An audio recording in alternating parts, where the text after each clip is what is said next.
Lok Sabha is minority mukt, no Muslim, Christian, Sikh MPs అంట.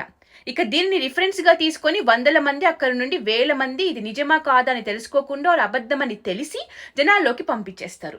అబద్ధాలు చెప్పడానికి వీళ్ళకి సిగ్గు లేదు. ఇంకా ముస్లింలు ఇప్పుడు మైనారిటీలుగానే ఉన్నారా?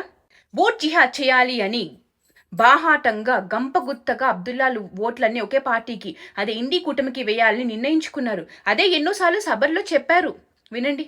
के साथ बहुत जज्बाती ना होके, बहुत खामोशी के साथ एक साथ होके वोटों का जिहाद करो, वोटों का जिहाद करो, वोटों का जिहाद करो, क्योंकि हम सिर्फ वोटों का जिहाद कर सकते हैं और इस संगी सरकार को भगाने का काम कर सकते हैं.